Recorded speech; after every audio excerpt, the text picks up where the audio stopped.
She fixes. I have them, I don't know why I just went to look. All right, I got the recorder for me. Good. All right, we'll call the meeting to order. As usual, we will start with a roll call, please. Karen? Jerry. Here. Doug. Here. John. Here. Karen. Karen. Very good. That worked. All right. We've got quite a few items on the agenda tonight. I don't think we've made any amendments to it, so can We did amend the agenda. We added a public hearing. Which one then? Setting the public hearing for the CDBG for the sanitized. It's item. 7G. Correct. All right. So noting the amendment at 7G, can we get a motion to approve tonight's agenda? I'll make a motion to approve tonight's amended agenda. I'll second. Jerry, aye. John, aye. Doug, aye. Look at that, like clockwork. So motion passes with 4 ayes. Open for citizen comment. Having no citizens here, I think we will close our citizen comment. Oh, what about online? Any citizen comment from online? All right, we will move on then. Next up is the consent agenda. I'll make a motion for consent agenda. I'll second. Jerry, aye. John, aye. Doug, aye. Consent agenda is approved with 4 ayes. And we've got public hearings. So next up is the public hearing on our annexation utility project.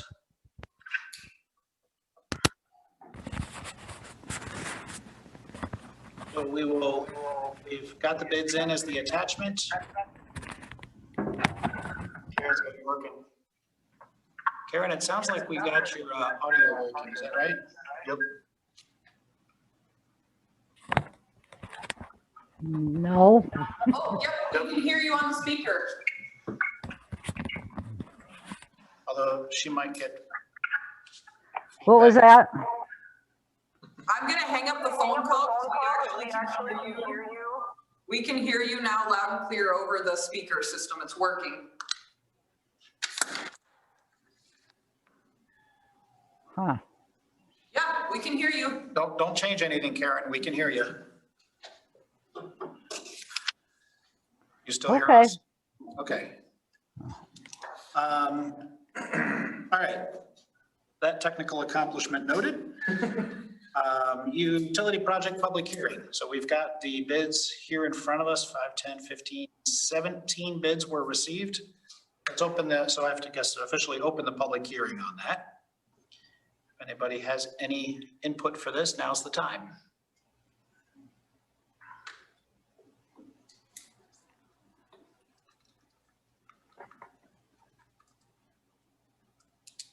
Hearing nothing online and nothing from anybody in the room. I'll make a motion to close public hearing. I'll second. Jerry, aye. John, aye. Doug, aye. Karen, I. All right.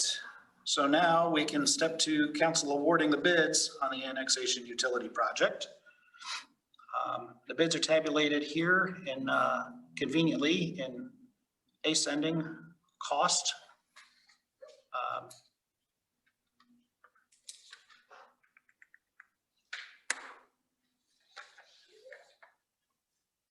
Do we have any narrative to go with this before we go deeper?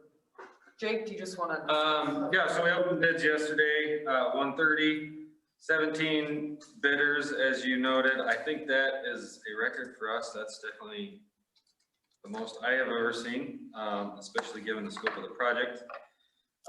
Extremely competitive. 11 of the 17 were under my estimate. A few were above. So we're well below planning costs that we had anticipated. Extremely competitive on all the pipe pricing. We review, we're comfortable with Horsfield. I know the city's got experience with them, so I provided a letter of recommendation for award of the low bid. I don't know if there's any specific questions on any items, or it's approximately a little more than 30% under my estimate, which is really competitive. I'm gonna guess that's not normal. No, and I was, I built my estimate for budgetary purposes. I don't like to do low bidder, but, I always build my estimates off of the most recent bid information we have, and that's just how much it's changed in the last. Well, good for the city. Dean, do you have any input in this? Any thoughts to share? No, I mean, I think we did rather well with the outcome of it, so very pleased. All right, you concur with Jake's recommendation for Horsefield? Yeah, definitely. Council members, any questions for Jake or anybody?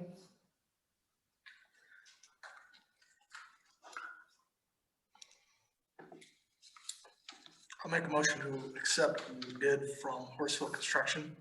I'll second. Gary, aye. John, I. Doug, aye.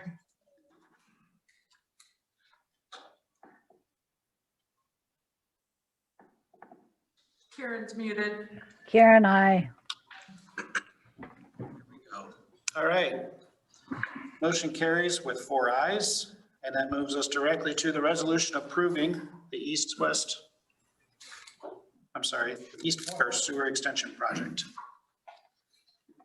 I can just explain, this kind of started as the annexation project, but then it's now named that East Water Sewer Extension, so that'll be the name that you see, that's why you're seeing that little bit of discrepancy there. Thank you. So understanding that we will plug in the Horsfield information at the middle of page 1, I think we need a motion to approve this resolution. I'll make a motion to approve resolution for the water extension project, Horsefield Construction. I'll second. Gary, aye. John, I. Doug, aye. Karen, I. Karen, I. Karen, I. Gotcha. We got you, Karen. Thank you.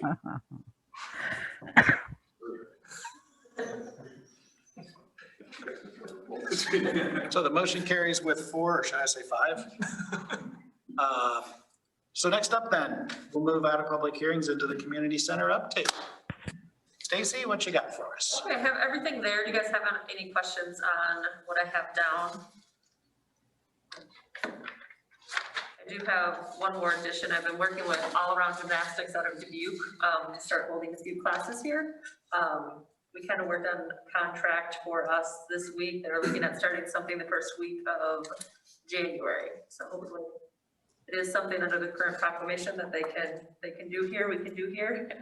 So hopefully that'll be another good partnership and more revenue coming in. Like dance is another thing that you can do, isn't it? We had dance here, and then my person went and actually got a place in Peosta so she could hold every night of the week instead of the limited amount of nights a week we have available. So yes, it would be awesome again. That's why we don't still have dances, because we didn't have enough space for her. Which is a good thing. Yeah. I know we talked about this years ago, but have you ever looked into it regarding youth training, like building better athletes? I have talked to a ton of people about doing it. We just have never, again, I think space is our biggest hurdle to get over. That and actually finding someone to actually lead it Right. would be my 2 biggest hurdles. I think that'd be huge. I agree with That's what the kids all would the do. athletes.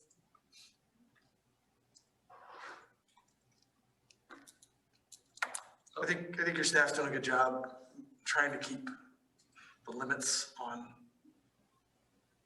who's where, who's doing what. Best they can. I mean, we got 17-year-old kids Trying to, trying to tell a 30-year-old to move along. Well, rolling with the punches too, right? Seems like every week there's a different proclamation, you gotta change, adapt, and People for the most part have been super respectful about, they don't all agree with the rules that are in place, but I think once we kind of tell them the whole situation, they don't have a choice but to agree, and they've been respectful of it, so. Realizing it's not really coming from us.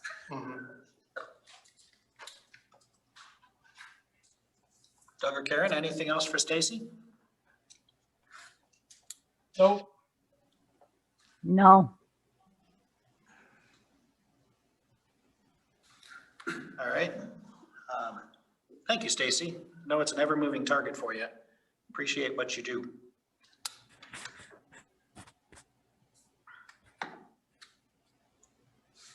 So the next up will be police, Chief Comer.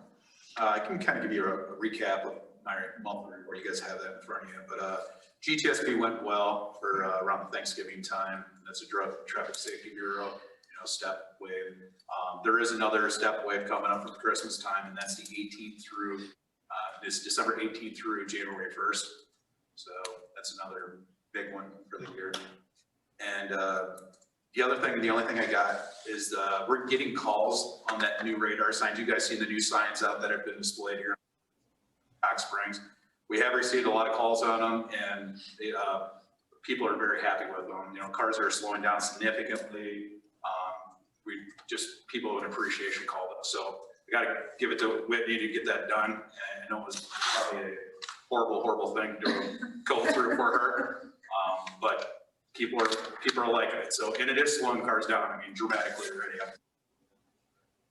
Can't miss those signs. They're pretty big and flash, pretty bold and bright. So they're going to do good things here. Wonderful. Doug or Karen, anything for Chief Comer? Chief, I got just one question. Have you seen any activity with UTV, ATV issues? No, not since the last time I talked to you guys. Nope, everything's been pretty quiet. And I think the reason for that now is the time frame now. It's dark already at 4 o'clock. So, and then the weekends we're just not seeing them either. So, nope, it's been good so far. Thanks. You bet.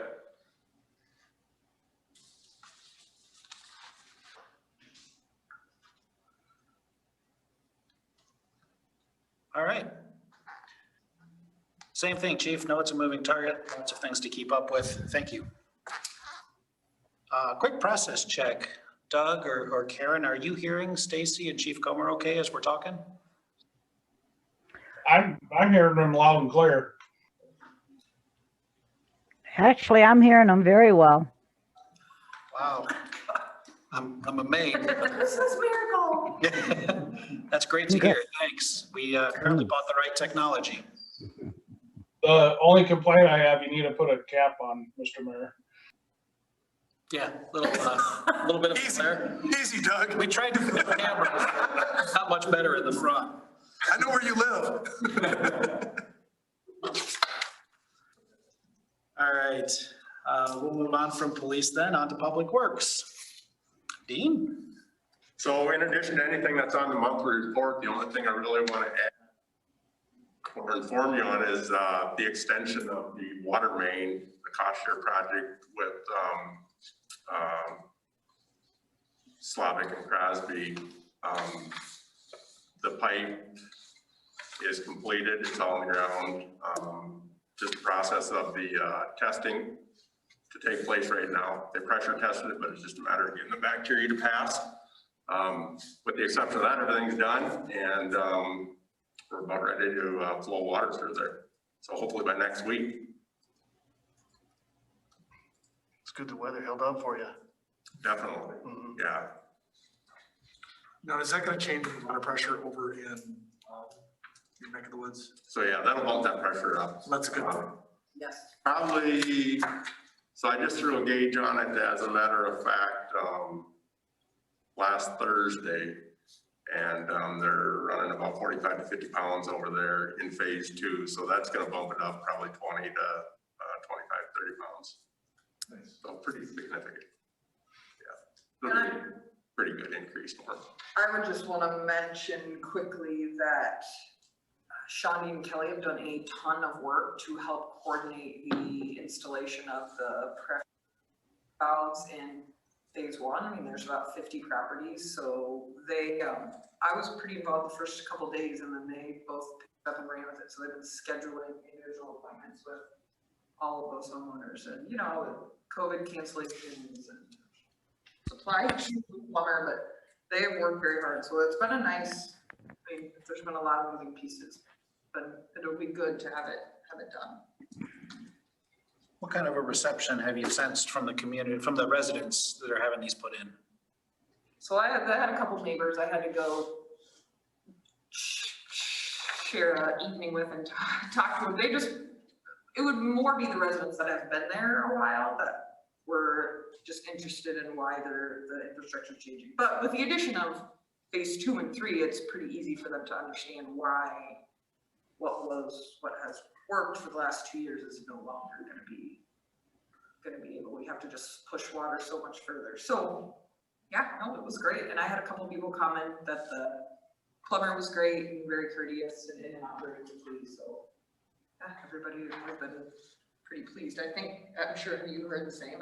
Yeah, pretty much any of the phone calls that I received, the explanation was pretty brief. There were real understanding as to why, you know, it was all taking place. So, yeah, pretty much not, I don't recall any negative feedback. So yeah, Okay. the responses went well. And so in this campaign, about what % complete are you? There's about 10 left.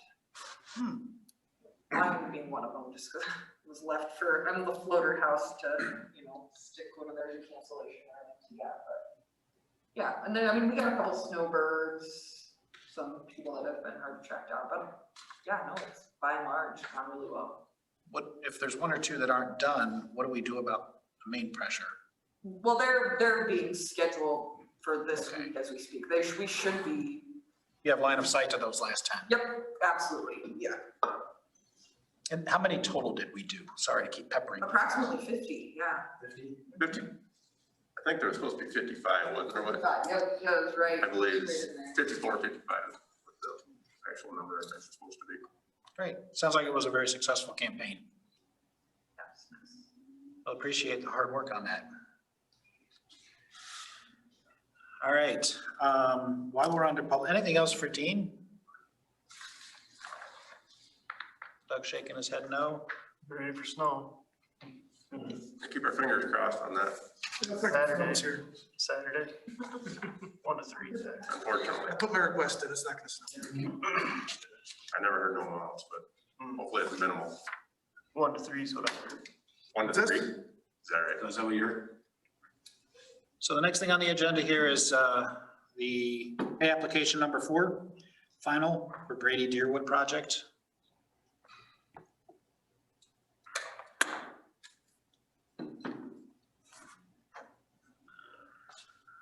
So it could be my memory that's off, but it seems like we've done this a couple times. Is this the last? This is the final retainage, yes. Okay. Yes, you would be correct. And everything's still looking good? Yep, to my knowledge. All right. I think on this particular one, we'll get back to our pattern of having a motion and second. I'll make a motion for final contract payment number 4 for $19,332.15. A second. Jerry, aye. John, aye. Okay. Karen, I. Motion carries with 4. So while we're talking pay applications, let's talk payment number 3 for the wastewater treatment facility.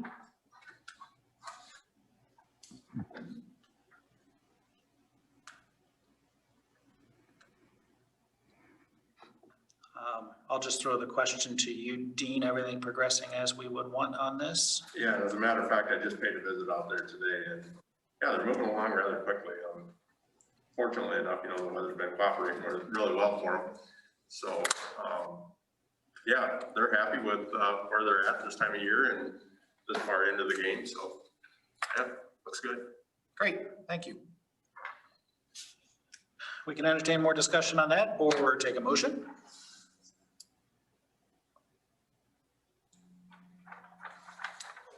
I'll make a motion for payment number 3, wastewater treatment plant.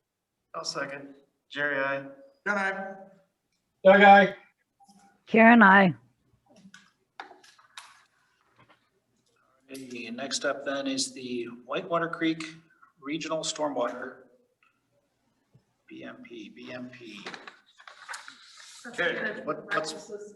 What's beyond? Best management practices. Thank you, Karen. stormwater, water Gotcha. quality lingo. So hopefully these two in front of you. So I guess just speaking first off of the design concept. So we approximated a wet pond on the property west of Cox Springs that would meet Iowa Stormwater Management Manual for water quality as required by the SRF sponsored project dollars. And then when we were out there, the IDOLs and SRF folks they really love the idea of a stormwater wetland upstream to help protect this and then also add a little bit more habitat diversity. So on the other side of Cox Springs, we didn't put together a grading plan like we did on this side, but we roughed it in on what it would look like and then used our experience. We did like 3 miles of Catfish Creek in Dubuque a few years back.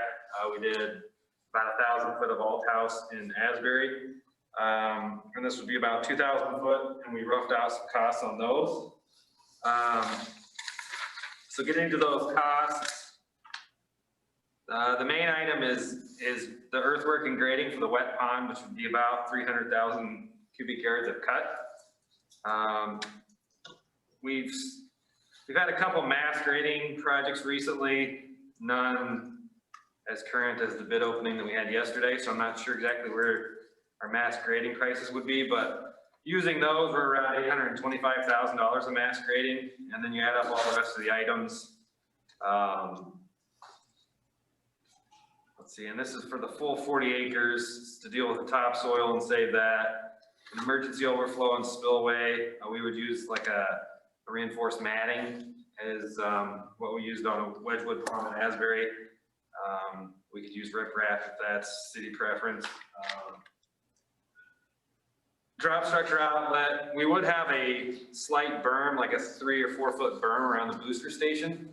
So we can raise our increase. It wouldn't affect the normal water level that you see in blue, but it would offer some additional flood control within that structure. It's not really gonna, it's a drop in the ocean as far as the cost goes, but I just wanted an item there. We understand that there'll be some sort of flood berm required around the booster site.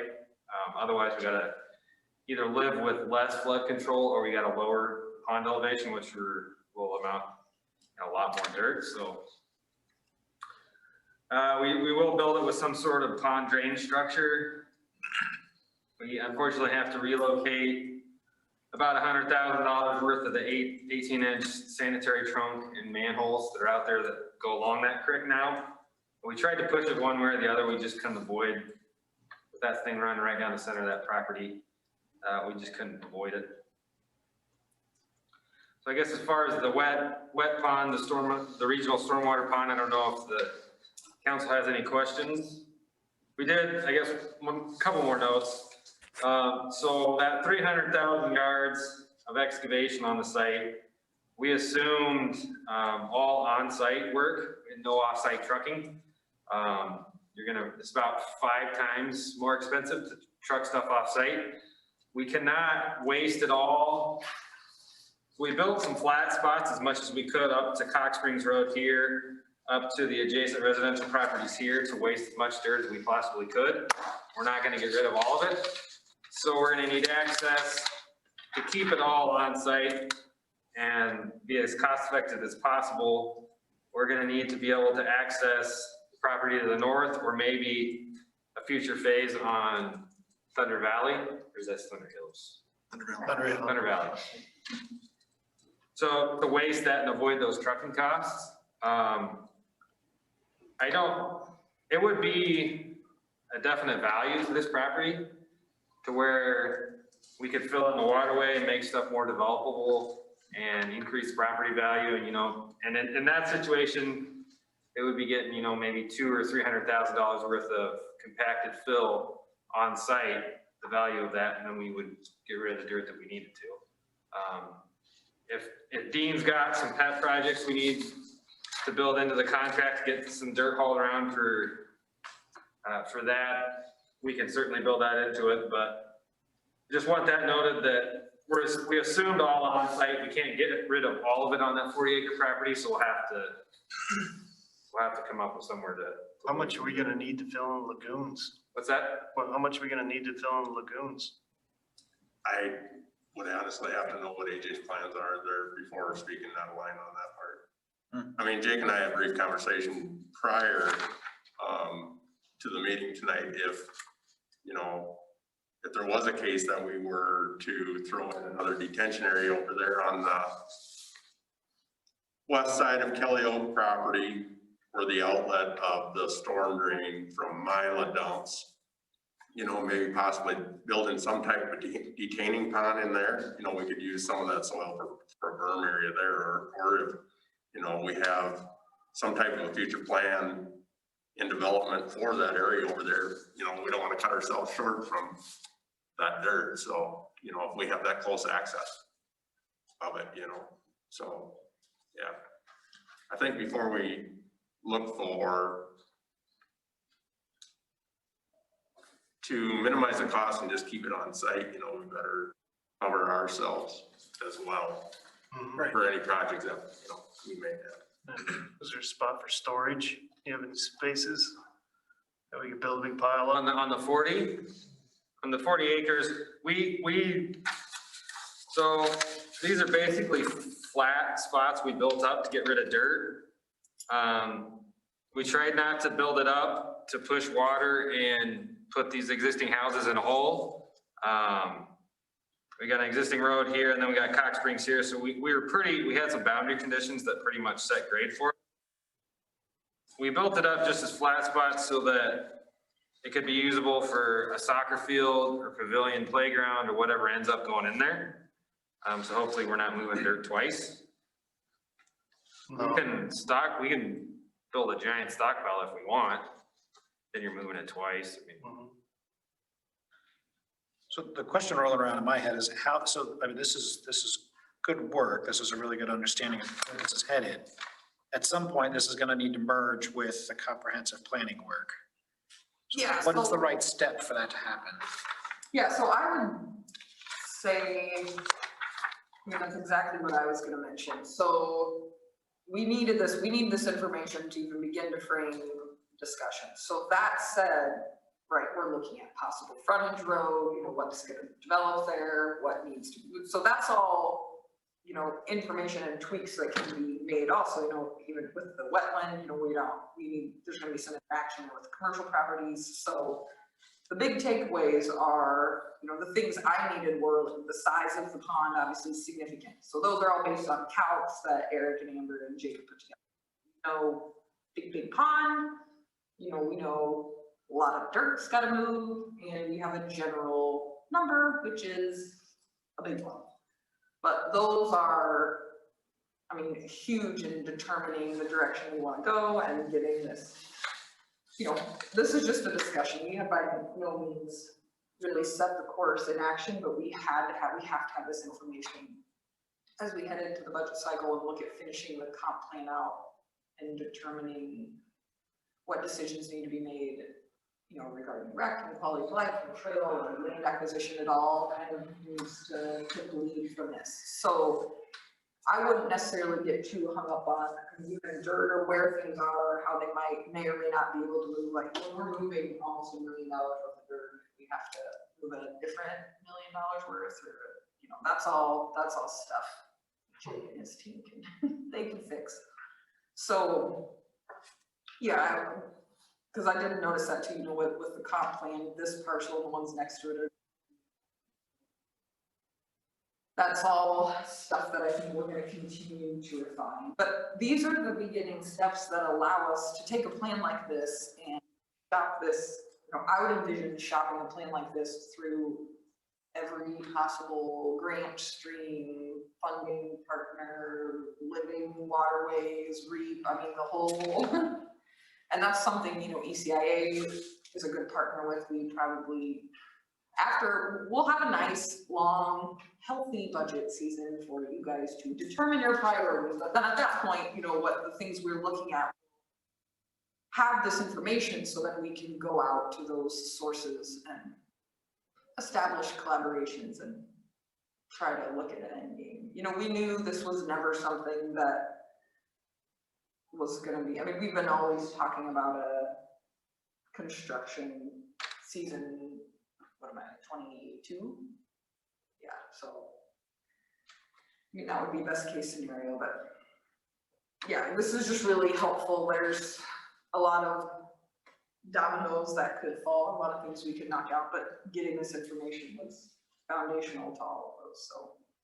So the real value to the city, I mean, the picture helps put it into perspective, but the real value is the stuff that's not shown here, and that's the design parameters that your work, your engineering work that was done. It's gonna set those parameters for whoever does a final design for this. Yeah, and we'll provide it wasn't ready for tonight, but we'll provide a design memo to document, you know, our hydrology and hydraulic scouts to where we came up with a pool of 15 acres at normal water level. So, yeah, we just wanted to, because we've been talking about SRF sponsored project dollars, and we're gonna get to the point where Kelly Oaks, Catfish Creek is still a potential partner out there. Does the whole 518,000 of SRF sponsored project go to this? If it does, you won't get money from them until it's constructed. But obviously it's tough to plan and budget without a number. So that's where we kind of wanted to get to the point where we provided a number and a concept so you could see what we could do with the property and then also the quality of life stuff that could go around it, so. So does that qualify for all of the SRF then? Yeah, this would eat up the entire SRF sponsored project, yep.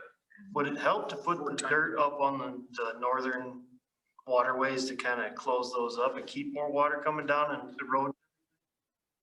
You know what I mean? And the waterways that aren't on that property that you were talking about before, As far as, is kind of helping channel that water better versus it's there now or not? the stormwater, I don't really see, you know, if we end up wasting on that site, I don't really see a whole lot of benefit to the city or this pond as far as stormwater quality or as flood control or anything of those. It would be more for us to get rid of it and avoid trucking costs, and for that property owner to, you know, maybe benefit from $200,000, $300,000 of placed fill that makes their property easier to develop. Yeah, as far as the stormwater quality waste on the property to the north, no, I don't see that right offhand. So we talked about the wet pond, so move into the stormwater wetland. We included a 4-bay just on the east side of Cox Springs. So the 4-bay would hopefully gather some of the heavy sediment load that would give you a smaller pond to where you could manage when you needed to dredge and clean the thing out and protect the larger body of water. But then it also includes a meandering stormwater wetland, which is going to be heavily favored by the SRF and IDOLS folks. Let's see, which includes, it's a diverse habitat, so there's some wetland establishment, upland prairie establishment, and then a mesic zone that's the transition between wetland and upland. And there's some pretty hefty dollars in getting that stuff established, and then the 3-year maintenance plan is the bulk of the dollars in that item. But it would also be, so correct me if I'm misspeaking here, Whitney, but so this property is gonna end up deeded to the city when you get to 90% build out? Yeah, I don't know if it's 80 or. I think it's 90. Yeah. So I'm sure that developer would be more than happy to turn the keys over to the city on that one tomorrow and get it off his hands. So we have access to that property, and when SRF and IDOLS was out there and over that, and they saw that 11 acres over there, And just with the longitudinal makeup of that property, it just really fits. And then that stormwater wetland would help protect your larger investment of the wet pond. Also provide a corridor where a trail system could go through there that would pretty neat, connect neighborhoods. So none of those dollars are included here. It's just the basic stormwater quality wet pond stuff. And Idaho brought that up repeatedly with every project. Jerry was there. They don't want to just treat the symptoms, so they don't want to be that. Strongly encouraging us to continually look upstream to see if you can. Because if you just put a practice right at the end, you still in theory are just getting dumped on. So it was good. I learned a lot. So is any of that land something they want to use for commercial over there that we're talking about putting as wetland? And So that investor, no, it would be his preference to sell. I think the. Over here, no, on the other side. over here, Yeah, on the. that 11 acres, I think that's all gonna. Oh, yeah, so that's all up in the plat. There's the developable lots are numbered, and then the storm detention lots are lettered. And so those are all, I think is there A, B, and C, A, B, and C. Are you talking about the east side of Hot Springs or the west side? East. 3 or 4. East side. Yeah, east side is, no, none of that's developable property. I think it's all- So he's okay with everything. According to on the plans. Oh, yeah, they begged us to take that over, because they have to take care of it and maintain it until, in my neighborhood, they just handed over the stormwater cells. So, yeah, that 11 acres, he'd give it to you tomorrow, I'm sure. Well, the concept of developing that, super happy to accept. the way I picture it anyway, seems like that would be advantageous, not only to the residents to the north, it would provide a nice buffer, but for any businesses to the south, if they want to take advantage of that view, it would make a nicer surrounding for their businesses as well. And that has been mentioned in some potential landowners in that. Yes, they were. So who would not like this, other than the people who have to pay for it? Oh, yeah. $2 billion part? I don't know. That's why we have a city government, right? Yeah. No, it's a great concept. And I mean, the nice thing, $500,000 is not anything to sneeze at, so it's a good little jump start, but we would want more partners. Yeah, and as Whitney alluded to, it checks a lot of boxes, so there's quality of life stuff that REAP and the DRA, that type of money can get involved with. There's stormwater quality stuff that SRF, IDOL, those type of folks see. You never know what's gonna happen at the federal level, but there's always talks of stimulus plans with every new administration. And what we're hearing through ACEC, the American Council of Engineer Consultants, I think is what that is. What we're hearing is, instead of the last stimulus that was all focused on shovel-ready stuff, they want it spent in a hurry, but they also want to focus on not just shovel-ready stuff that they can get out the door, but shovel-ready stuff that maybe replaces some failing infrastructure, has water quality is a huge push in the country. So this would potentially, if the stars align and there's stimulus money when we're finishing this thing up, I would think it would be a highly eligible project for that. So Jake, if stars did align, when would the latest MSA would need a green light to start designing this baby? That's tough, not as much design, it's more the low hazard dam permitting process. Oh, yeah. And we assumed low hazard. We've been through that a couple of times over in Asbury. I think it's gonna be low hazard, but we don't know until we get further in design and see. Right now, we assumed basically no upstream flood control, which, half of the watershed gets necked down before it crosses under Highway 20 upstream. Gonna be some flood control there, just nature of the beast, but, and then SRF and IDOLs. I reached out to DOT and I have not heard back yet on if they're gonna have any permitting design coordination. We're not building on the right of way, but we're gonna impound, 70 acre feet of water right next to a box culvert that goes under a 4-lane. I don't know what kind of involvement, or they might say, you're not in our right of way, we have no jurisdiction to have that. So what is the, I think we could, the drop dead date to build it in 2020, I don't know. We would need to know probably 6 months from now. Well, and that's only, that date's only significant because of the project money, so I mean, we could talk to them too. There's a lot of factors that could weigh what we need to do. Okay, and we can talk more about that timeline stuff later. I just, eventually we would wanna know what type of a decision. So like the core want, like, do you have to have everything pretty much buttoned up and ready to go before you start permitting with them? The Corps will be permitting, but the SRF and IDLE folks are gonna have more involvement. And once the Corps understands that they're involved, then this Corps is not gonna be a problem. So with the SRF though, for that 550, if we got the first half done, right, in 2020, would that still qualify, knowing that we have this retention pond done in a later date possibly? Do you know what I mean? If we split, Doing this first and then doing this. or doing the east first and then building up to the west, or whichever, you know what I mean? If we were only able to get half of it done for the 550, would it still qualify? Knowing the big project. That's a question I can't answer.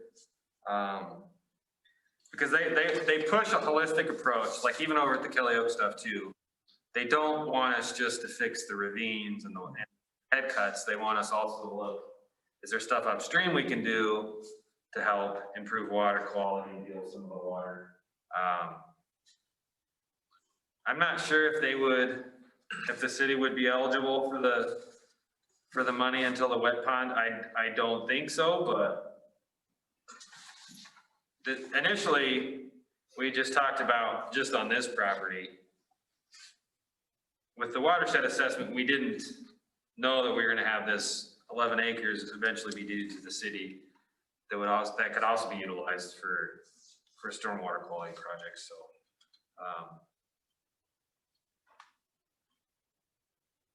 Potentially, but I don't know that I would bank on it. And we're not under the gun funding wise. The city's not gonna start losing eligible funding money for at least a couple, 3 years. Oh, okay.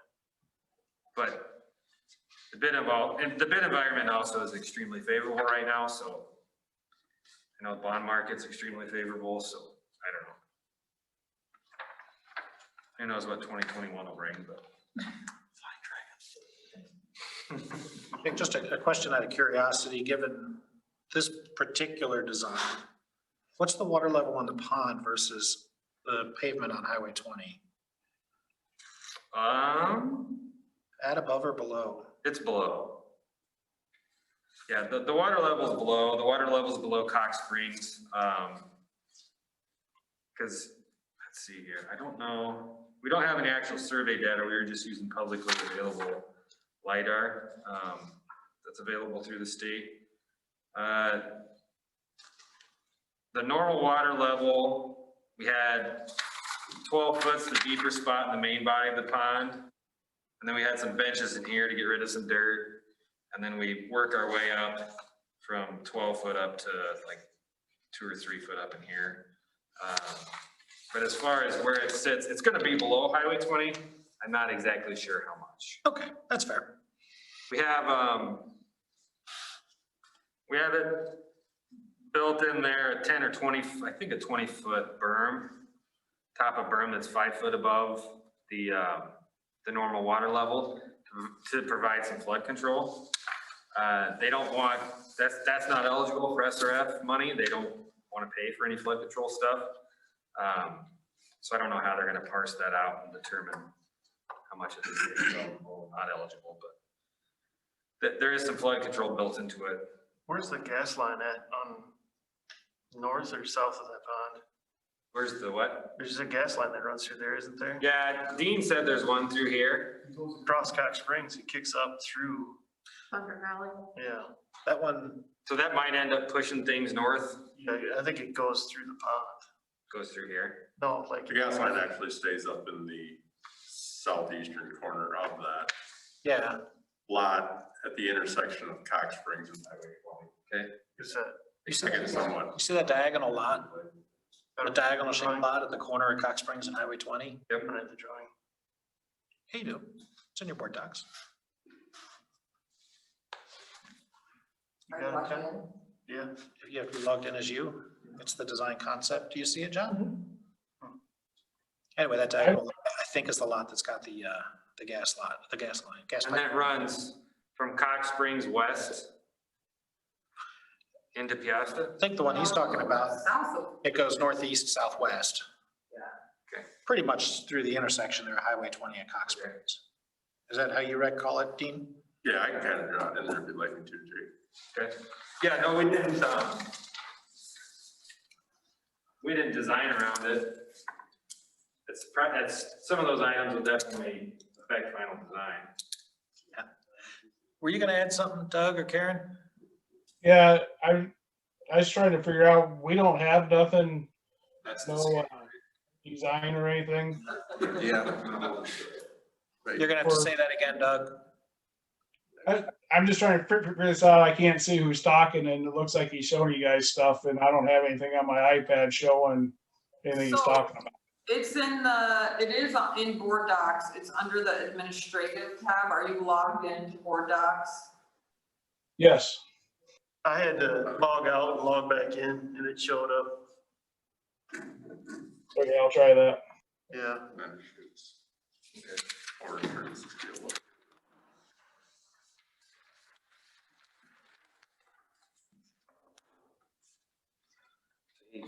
Gonna do that in.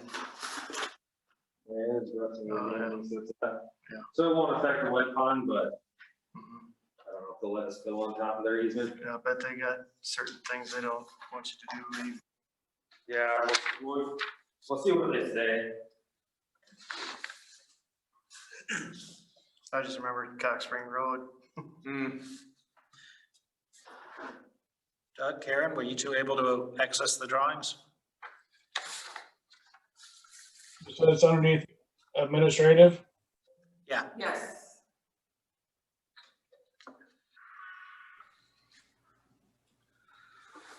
I've got a design concepts and stormwater wetland final and conceptual opinion. My Correct. concept only has 2 plans. Yep. Is that it? yep. I always thought that gas line was a little farther east than what Cox Springs was, but I'm not sure. Yeah, it's, by the way, Dean sketched it, it's just southeast of the pond as Jake's got the pond illustrated in the design concept. Okay. And then it heads northeast towards the golf course.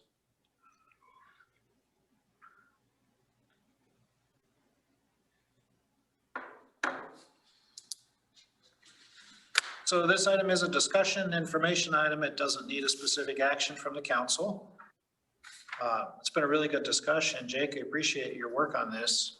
It really does help us move forward with what we need to do. And as Whitney pointed out, a very important tool for us to understand what other entities are interested in helping make this happen financially. Anything else from the council for Jake? Any other discussion on this topic? The only thing I would like to add in closing is, as Whitney alluded to, it's a 30,000-foot view.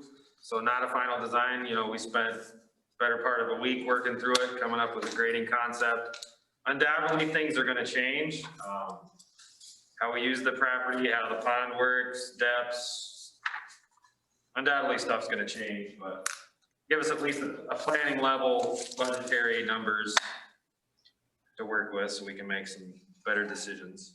What kind of a dam did you have planned on it? Was it gonna like Bergfeld Pond where it kind of rolling, where the water kind of goes over? What we had planned was there'll be a vertical concrete structure with a trash grate on it sticking out maybe 20 foot from the actual embankment. That will take the normal flows, and then we'll have a reinforced overflow and spillway. It'll take like the 50, 100-year flows. The actual pond will just be grass. I didn't include riprap in the whole thing. If that's what we want for a more consistent look, depending on what the city wants for maintenance. I don't see that drastically anticipating or changing the cost, so. The embankment's just an earthen embankment. There might be, the DNR, depending on what, we assume low hazard, depending on what the DNR requires us to do, we might have like a vent night. But, those are all finer details, so. Under normal conditions, though, the water would exit through that pipe in the middle, not over the berm. Yep. Was that your question? Okay. No, it's not like a low head dam like you see over there by Montesano. It's just you'll see a concrete structure with a galvanized trash can over on it sticking out. And we can fine tune that to certain what we want. That's what we typically use. Very good. Anything else, Jake? Anything else from the council for Jake? Good. We'll probably, as this thing progresses, if we, more information, better decisions, we'll probably want to solicit geotechnical engineering. Just, we don't have a pond liner in there, so if there's a giant, seam of sand running through the middle of the property that we've got to deal with, it'd be nice to know. We don't do geotech, we don't have drill rigs, so we can help you solicit and get quotes from a handful, but as this thing progresses, that's one thing to keep in mind. That should be in that engineering and contingency number. That should have plenty in there to deal with that, but just a next step, I guess. Very good. All right. Thank you. Thank you, Mr. Beaver. Thank you.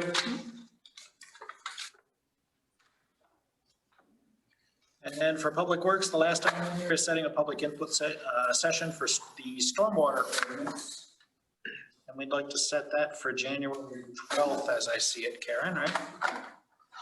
I'll make the motion to set public input session for stormwater. Well, second. Carry aye. Good night. Doug, aye. Karen, I. All right. Motion carries with 4. Then we'll move on to the administration. First up on here is a resolution authorizing the use of the preliminary official statement for the sale of general obligation urban renewal bonds. All right, Heidi, you're up.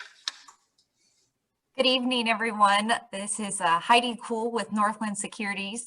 I was back in front of the council. It seems like a little while ago, but it was this year. It was just prior to COVID. So it's good to be in front of you tonight. Thank you for having me. What I wanted to talk with the council tonight is talk about the resolution that you have in front of you tonight, which is to approve the preliminary official statement.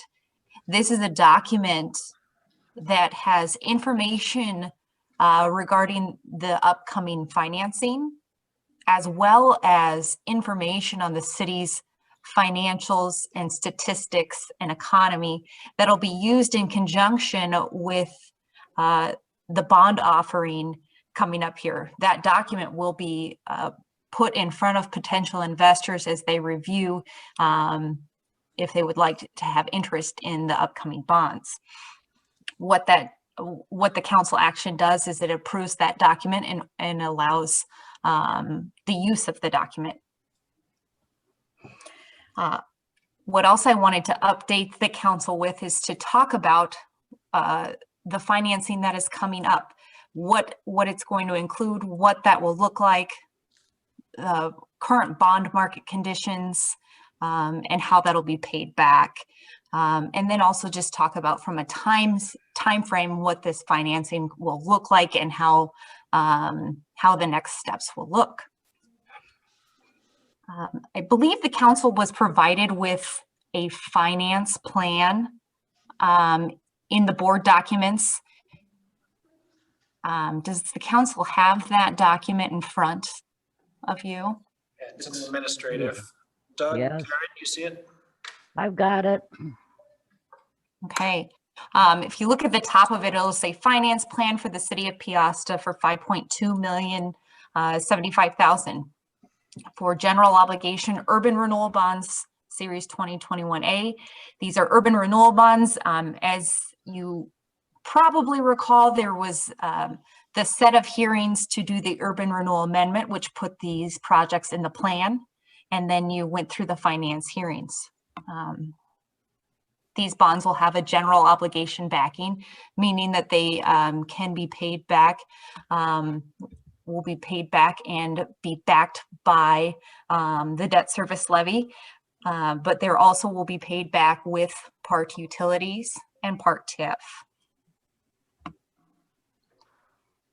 Jumping ahead to the executive summary, this that is on page, we'll say 1, but it is a couple pages in. What this is financing is it is financing the lift station for outside of Highway 20, the Cox Springs South and North project, the annexation project that had bids tonight, a stormwater drainage and park land acquisition, and then some street and storm projects. So that'll be funding all of these all in combined into this one financing.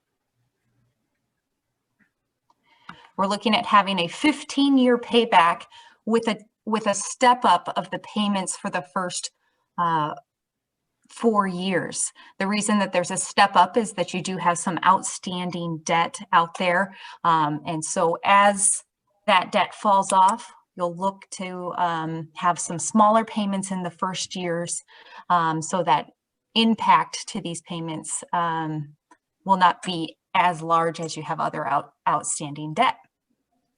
I have an estimated interest rate currently with a 2.36% in there for that 15-year term. That's very conservative. When working with Whitney and Karen to structure this financing, with it being 2020, we are seeing very, very low interest rates, but that has about a 0.5% cushion in it. You know, if you were to go out into the market today, but you know, and we're looking at going into the market in January. So very, very good bond market rates right now. With this structure, bonds do have what is called a call date. There will be a call date where the rates will be locked in for a certain period of time. And then after that, you'll be able to call and refinance at a date if rates do go down after that date. The typical call date in a bond is 7 or 8 years. And right now we do have that in at 8 years to lock in the best market rate. Sometimes if you do shorten that, you'll see that your interest rate will be impacted by that.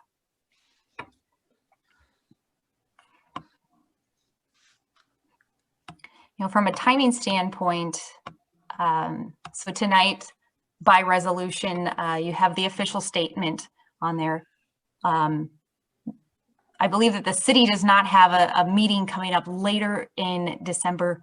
So then when the city comes back to meet again on your January 12th meeting, I will be back, I will come to the city and I will have a contract, a purchase agreement to lock in interest rates.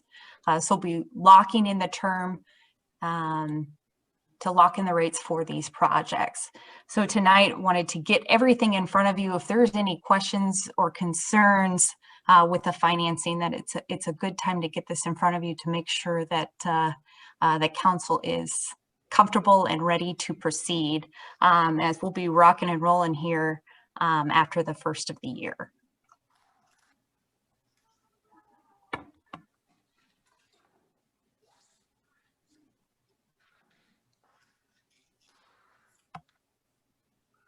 That's a lot of very good information, Heidi. Thanks for that explanation. I have just a quick question while everybody's looking at that. The comment was made earlier, it's a very favorable bond market right now. Can you just, a sentence or two, tell me what that means? A favorable bond market. So when you look at the history of interest rates, with COVID, we were already seeing low interest rates at the beginning of this year. Then COVID hit the markets, and we're seeing historical low municipal bond market rates. Bond market rates follow the 10-year treasury. The 10-year treasury has been below 1% for the majority of the year. Haven't seen that in in the last 30 years. It hasn't happened. So when you say favorable bond market rates, they're very favorable. And in I would say since July, it's been very stable and the market rates have been low. If you see in that document there where I put, a 15-year rate with a 0.5% cushion in there at 2.36%. So when you're looking at, borrowing for 15 years and being able to, if you were in there today, you'd be sub 2%. That's a very good time to borrow, as your borrowing costs and your interest payments will be lower. And so, from a timing standpoint, these projects are getting set up. You're getting set up to do this financing. It's a good time to be in the bond market. Okay, thank you. Council, questions, discussions?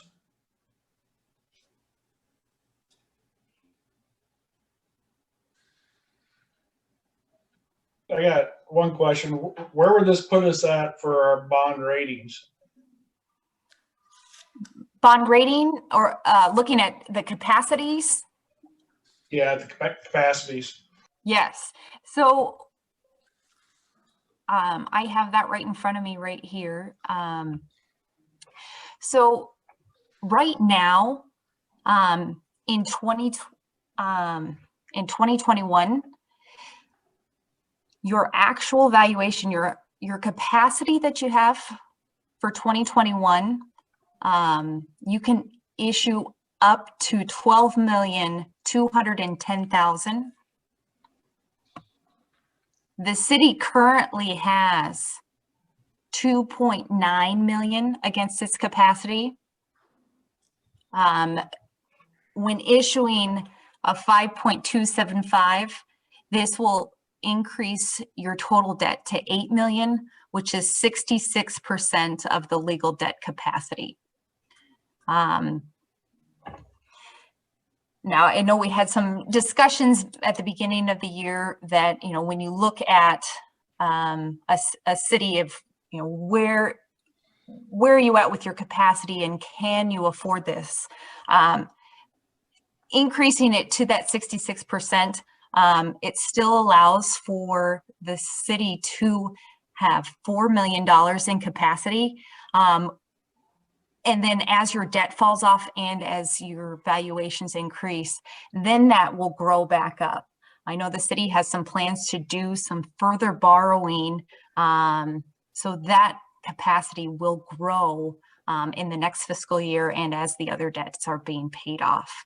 The city has the capacity to use its TIF and its debt service levy, and then also has capacity in case there are emergencies and other things in the CIP in the years to come. Thanks.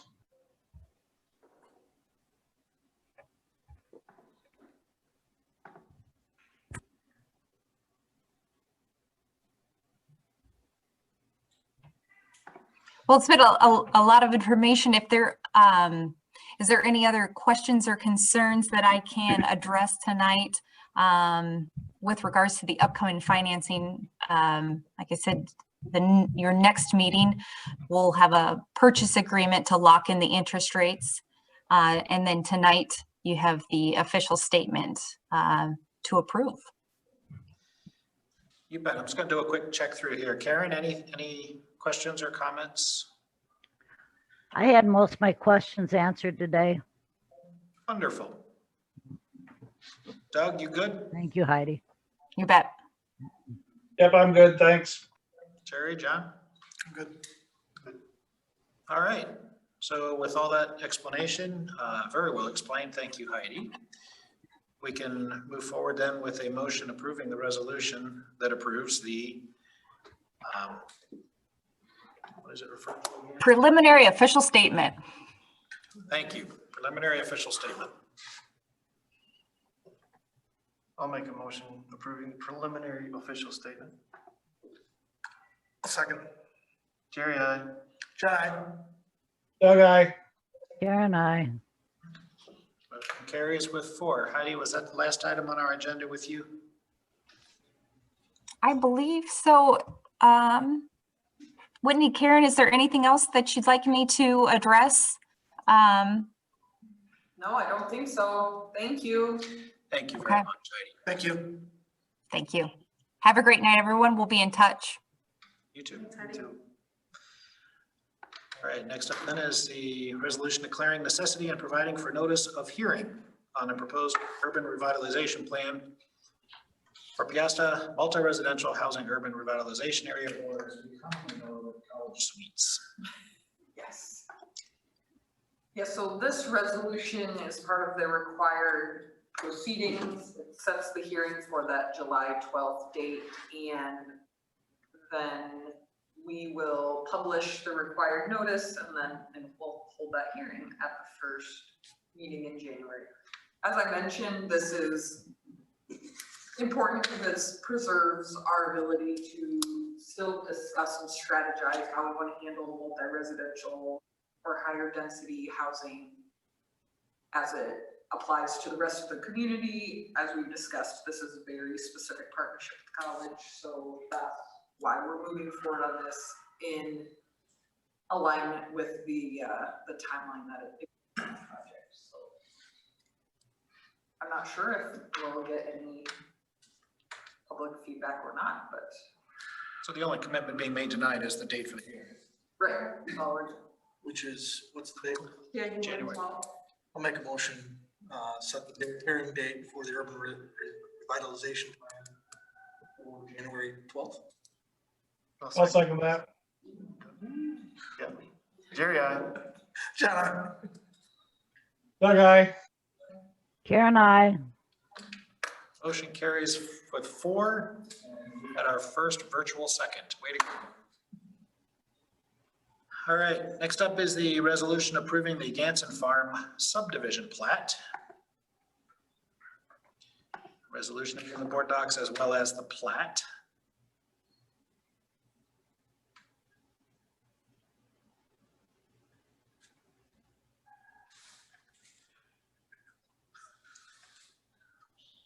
I'll make a motion to approve the resolution approving the Ganson Farm subdivision plot. Second. Jerry, aye. John, aye. Doug, aye. Karen, I. So the motion carries with 4. I did want to slip in there. This is at the recommendation of our P and Z, right? Correct. All right. So motion carries with 4. Next up is the resolution authorizing the budgetary transfers for fiscal year ending June 30, 2021. You want to give this the quick narrative, Karen or Whitney? These were all of the budgeted items when we did the original budget and the budget amendment, so that we'll be setting the public hearing for. So this is just our normal budgetary transfer that we do before we start the budget process for the next fiscal year to get our cash balances kind of aligned. So it's moving money between accounts. There's no net gain or loss through all this. This needs a motion and a second. Motion for authorizing budgetary transfer fiscal year ending July 30th, 21, June 30. June 30, sorry. I'll second. Jerry, aye. John, aye. Doug, aye. Karen, I. Motion carries with 4. Then we'll while we're doing good here with public hearings, let's talk about a public hearing for the fiscal year 21 budget amendment. So this action is just setting a public hearing date also for January 12th, yes. Make a motion to set a public hearing date of January 12th for the fiscal year 21 budget. Second that. Jerry, aye. Jen, I. Doug, aye. Karen, I. Motion carries with 4. And then next is the budget calendar for 2022. This is a discussion item with no action necessary. I really don't need to take up too much time on this. I just wanted to make you all aware of what the next couple months will look like. I think it will be a pretty intense process, more so than any of the other budgets since I've been here. We have a lot more capital projects coming down the chute. We also are going to be in a more compromised starting position based on, you know, fiscal year 20 ended kind of funky.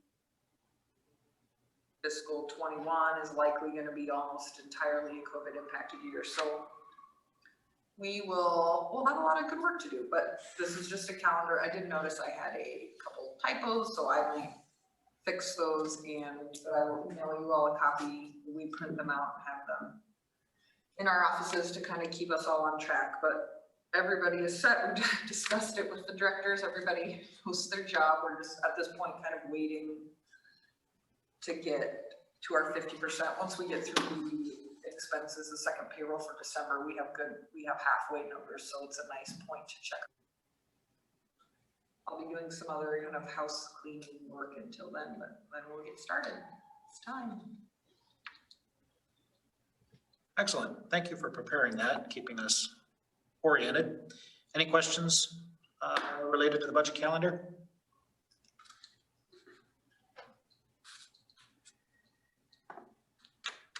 All right, we will move on then to resolution to set a public hearing, status of funded activities. This will set the public hearing for the CDBG grant that Peosta received related to the purchase of the portable sanitizer in the community center. And we're looking at January 12th. And the CDBG grants require 2 public hearings, once to submit the application, once to give a status of funded activities. We have not yet received the sanitizer. They're a hot ticket item. But we're hoping that we can hold this public hearing in advance of receiving it, and hopefully maybe I'll even be here before then, is fingers crossed. And then we can just get reimbursed for that. We have already paid for it. What is the anticipated receipt date, knowing it can change? It keeps changing. I think the last they told us, they thought end of December. But he said he'd get back to me and hasn't yet either, so I'm not sure. Okay. And this still has value even beyond COVID. This is a good. Oh, absolutely, absolutely. Okay, I'll make the motion to set the public hearing date for January 12th. One second. Jerry, aye. Jen, I. Doug, aye. Karen, I. motion carries with 4. So the last agenda item on here, short of citizen comment, is the Dubuque County Snowhawks snowmobile trail request. I was approached by a representative of the Dubuque County Snowhawks. Apparently this is an annual thing they do, where the DOT wants them to get the municipal recommendation of approval anywhere that their trail runs within DOT right of way. So the map that's in the board docs shows, and the section that's pertinent for this discussion is from the hotel, from the American down to where the trail crosses Highway 20 and goes to the south. So for that short length along Highway 20, I've been asked to recommend approval to the DOT. And it seemed like a good item to bring back to the council. We can talk about what our experience has been with this in the past. Is there any reason we should not recommend approval? No issues that I know of ever having. I'm not seeing This is pretty common for them to do this, and it looks like it's the same trails every year, so I see no issue with it. So Where does it cross 20 at? where do they cross 20?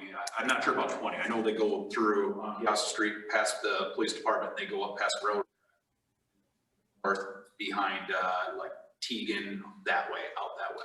Kind of looks like it deadheads on Cox Springs there. I think it's just short of Cox Springs where they cross. You know what? I have a bigger map here. I didn't see them on the map. It didn't show where on Highway 20. Oh, they've been doing this for years. Yeah, no, I just,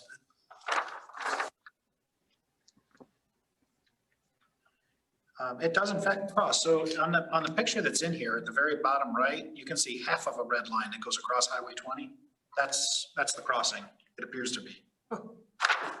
And they do a good job at marking it through town and stuff too. what's that? Those signs, they have little. Yeah, no, they do a good job with that. And we've heard no feedback from any of the other private property owners whose land they get across. Okay, Permission for all Yeah, that. normally that's what they do. so I've got just a simple form to recommend to the Highway DOT. I would take a motion from the council, just authorizing me to do that on behalf of the city. I think, with the bar being there now off of Cat Drive, you know, should they have anything going that way too, since they have one feeder going up to 10, which is trackside, right? You know what I mean? There's gonna be a second location for a second watering hole, if you will. They're gonna cross regardless. Yeah, but that'd be crossing. Yeah, I'm just saying, we could get it in. I don't, that, more or less, that's just the trail where they're supposed to proceed on the trail. Let them go, stop at the gas station, you know, I mean, that trail's not technically at Casey's, but they'll go to Casey's, so they'll cross over. It's basically just a trail to show where, you know, where the trail's going. But to your point, I could mention that back to this gentleman, that he may want to consider amending their trail map. I mean, that's not our call, that they manage all that. Make them aware of the fact that they're open, that they are, you know, to recognize the round tube. Yeah. Yeah. Good thought. Watering hole. I think that'd be greatly appreciated of it. All right. So, if the council would, like I said, I'd take a motion in a second, just authorizing me to approve that. I'll make a motion for you to approve it. I'll second. Jerry, aye. John, I. Doug, aye. Karen, I. Motion carries with 4. And last is citizen comment.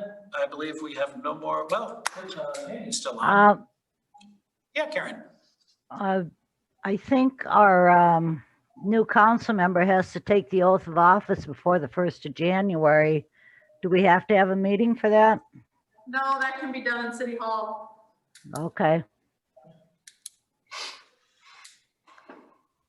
We'll do that and then we'll probably do a formal, like at the meeting, but the new council person will be sworn in before that.